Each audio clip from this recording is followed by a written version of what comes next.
Salam damai sejahtera untukmu semua para pencinta Verum Domini di mana saja Anda berada. Hari ini kita akan merenungkan bersama perikop Injil Lukas bab 6 ayat 12 sampai dengan 19. Berkenaan dengan itu juga, hari ini bersama Gereja Sejagat kita merayakan pesta Rasul Santo Simon dan juga Yudas. Saudara dan saudariku yang terkasih dalam Tuhan kita Yesus Kristus, hari ini Kristus mengajarkan kita hal yang sangat penting, hal yang sangat fundamental ataupun yang paling mendasar yang harus dimiliki oleh seorang Kristiani atau orang yang percaya kepada Kristus.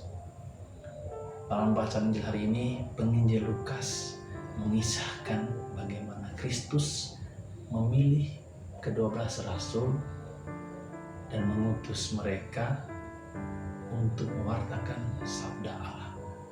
Tapi pertama-tama, setelah pemilihan para rasul, mereka bersama dengan Kristus mengalami misi pertama mereka setelah pemilihan mereka.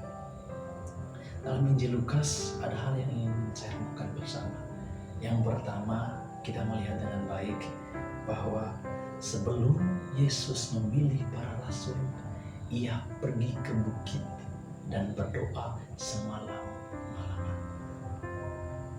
Setelah ia berdoa semalam-malaman, keesokan harinya ia pergi memanggil para muridnya dan memilih di antara mereka 12 orang yang disebutnya rasul. Apa pesan yang bisa kita belajar dari Injil hari ini terkait dengan hal berdoa? Saya ingin mengajak kita semua, mengapa penginjil Lukas menerangkan dalam Injilnya hari ini Yesus menaiki atau pergi ke sebuah bukit dan berdoa di sana. Mengapa bukit menjadi tempat di mana Yesus berdoa? Kita boleh refleksikan bersama. Bukit itu selalu dikonotasikan atau selalu dimaknai sebagai situasi yang aneh, situasi yang tanpa ada keributan. Tidak berarti bahwa kalau kita mau berdoa sekarang kita harus pergi ke bukit, bukan pengertian demikian ya. Tetapi konotasi dari bukit adalah keheningan. Yesus memilih keheningan menjadi sahabat terdekatnya ketika ia harus berdoa. Dan juga harus diingat berdoanya Yesus tidak boleh dimengerti sebagai berdoanya saya atau kita semua berdoa kepada Allah. Tetapi ketika Yesus berdoa kepada Bapa, ia bukan berdoa layaknya seorang manusia, tapi cara berdoa Yesus adalah mau menegaskan atau mau menjalin hubungan relasi antara Bapa Putra. Dan tidak dalam pengertian Yesus berdoa seperti manusia pada umumnya. Tapi pesan yang bisa kita belajar yang pertama-tama, ketika kita hendak berkomunikasi dengan Allah atau berdoa kepada Allah, pertama-tama kita harus bisa menemukan bukit dalam tanda kutip, dan bukit ini adalah keheningan. Yang pertama-tama kita harus bisa menemukan tempat yang hening untuk bisa berkomunikasi dengan Allah. Jikalau kita tidak memungkinkan kita untuk menemukan tempat yang hening, tapi paling tidak kita memilih keheningan dalam hati kita. Keheningan dalam hati menjadi hal yang sangat penting agar kita bisa berkomunikasi dengan Allah. Komunikasi yang kita bangun dengan Allah dalam doa akan terasa lebih baik atau akan terasa lebih menyenangkan. Kita belajar dari Yesus bahwa keheningan hati, situasi batin kita perlu kita miliki agar kita dapat berkomunikasi dengan Allah. Doa menjadi hal yang sangat penting, dan keheningan juga adalah sahabat terdekat yang harus kita miliki ketika kita memutuskan untuk berdoa kepada Allah. Poin yang kedua adalah selepas Yesus berdoa semalam-malaman, ia turun pergi memanggil para murid-muridnya dan memilih. Artinya bahwa Yesus tidak langsung saja memilih para rasul, tapi ia harus berdoa dahulu. Pesan yang bisa kita belajar bahwa sebelum kita melakukan segala aktivitas kita, hendaklah kita awali dengan doa. Seperti Yesus hari ini, kita belajar bagaimana ketika hendak memilih para rasul, ia pergi terlebih dahulu berdoa kepada Bapa. Selepas berdoa kepada Bapa, ia pergi dan memilih para rasul. Tidak hanya itu, di ayat ke-17 dijelaskan dengan sangat baik sampai 19 bahwa Yesus mengajar dan menyembuhkan banyak orang.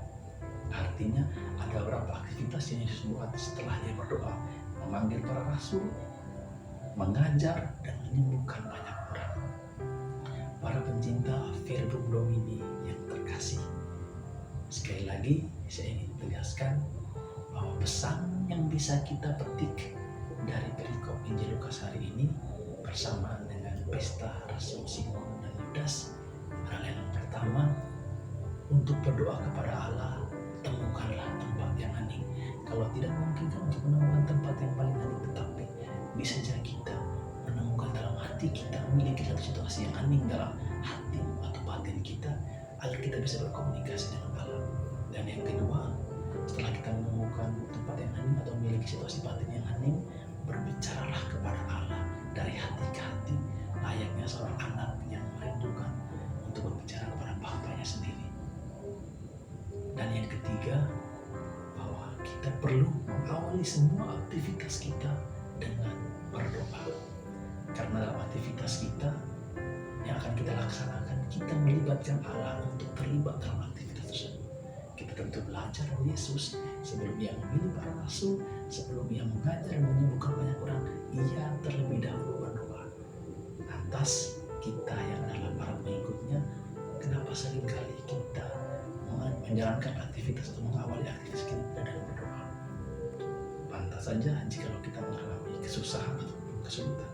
Sehingga sekali lagi, pesan yang bisa kita belajar, mari kita mengandalkan Tuhan, atau mari kita mengawali seluruh hidup kita hari ini ataupun hari-hari yang akan datang dengan berdoa terlebih dahulu, mengandalkan Allah, membiarkan Allah untuk berjalan bersama kita untuk menyudahi aktivitas kita di hari ini.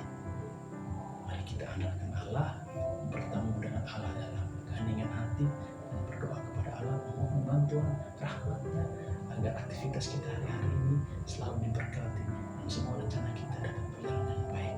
Itu semua yang dimungkinkan kalau kita mau berdoa